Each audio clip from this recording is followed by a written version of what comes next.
राधा वल्लभ श्री हरिवंश वृंदावन धाम की जय। परम पूज्य श्री गुरुदेव भगवान के चरणों में प्रणाम। तो आज की इस वीडियो में जानेंगे कई भाइयों के कमेंट आए थे और कई माताओं के कई बहनों के भी कमेंट आए थे कि भैया कि हम जो वाणी पाठ हैं हमारे, हम उनको अपनी ऑफिस में बैठ के टेबल पे रख के क्या उनका गायन कर सकते हैं, और दीक्षा से पहले क्या हम वाणी पाठ अपने घर पे लाके उनका पाठ कर सकते हैं, और हम जो वाणी पाठ हैं उनको क्या हमें राधा केली कुंज जाके ही उन्हें प्रसादी कराना होगा, या फिर हम किसी भी मंदिर में उनको जो प्रसादी है वो करा सकते हैं। तो आज इन सारे कमेंटों पर बात करेंगे इस वीडियो के माध्यम से। तो चलिए वीडियो को करते हैं शुरू। तो देखिए, सबसे पहली बात तो ये है कि आप जब भी वाणी पाठ कर रहे हो तो ये समझो कि वाणी पाठ श्यामा श्याम खुद हैं, और जब वाणी पाठ हम करते हैं तो वाणी पाठ हमें हमेशा ठाकुर जी के सामने बैठ के ही उनका गायन करना है।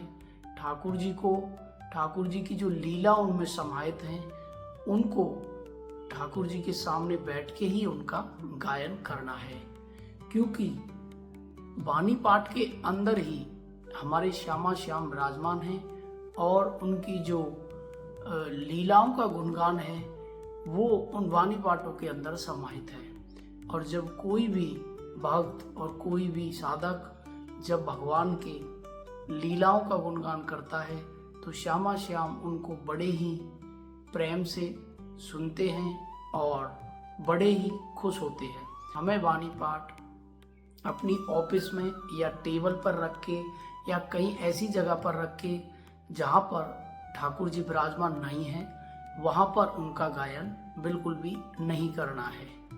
तो हमेशा हमें वाणी पाठों का गायन ठाकुर जी के सामने विराजमान होके बैठ के तब बड़े ही भाव से उनका गायन करना है, ठाकुर जी की लीलाओं का, महालीलाओं का।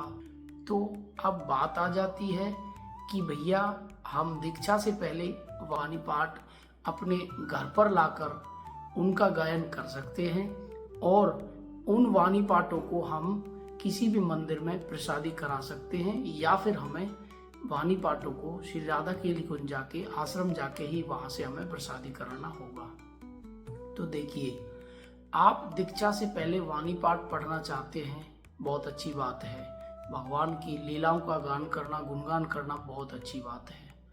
लेकिन देखो, दीक्षा से पहले अगर आप वाणी पाठ लेना चाहते हो और पढ़ना चाहते हो तो वाणी पाठ पढ़ने के कुछ नियम हैं। वाणी पाठ आप उन नियमों को फॉलो करते हुए ही गायन है वो कर सकते हो। और सबसे बेहतर यह है कि आप दीक्षा नहीं ले रहे हो, दीक्षा के नियम नहीं ला रहे हो, तो आप प्ले स्टोर से श्री राधा केली कुंज का जो ऐप है वो डाउनलोड कर लीजिए, और उस ऐप में हमारे सारे ग्रंथ दिए गए हैं सीरियल वाइज।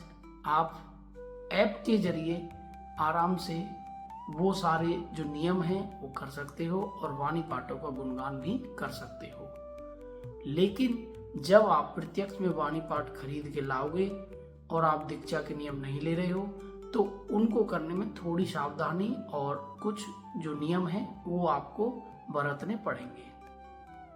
विशेष ध्यान रखना होगा स्वच्छता का, विशेष ध्यान रखना होगा खाने पीने का कि आप क्या खा रहे हो क्या नहीं खा रहे हो। कुछ अवक्ष खा रहे हो, प्याज लहसुन खा रहे हो, कोई भी ऐसे पदार्थ आप खा रहे हो जो कि निषेध माने जाते हैं, तो उस दौरान आप वाणी पाठ प्रत्यक्ष में नहीं कर सकते गायन। तो बेहतर यह है कि आप प्ले स्टोर से ऐप डाउनलोड कर लीजिए और आराम से वाणी पाठ कर लीजिए।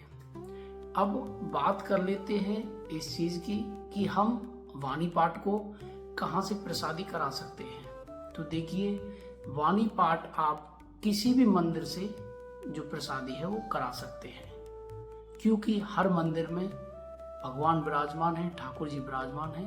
तो आप वाणी पाठों को किसी भी मंदिर से प्रसादी करा सकते हो। ऐसा नहीं है कि आपको श्री राधा केली कुंज जाना पड़ेगा प्रसादी के लिए, ऐसा बिल्कुल नहीं है। भगवान और ठाकुर जी हर मंदिर में विराजमान है पूर्ण श्रद्धा और पूर्ण भाव से।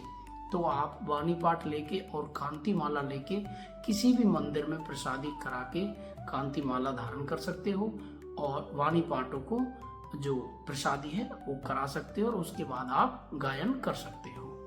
तो ये थे जो कमेंट में पूछे गए थे सवाल। तो वो सारे सवाल मैंने इस वीडियो में आप लोगों को क्लियर कर दिए हैं।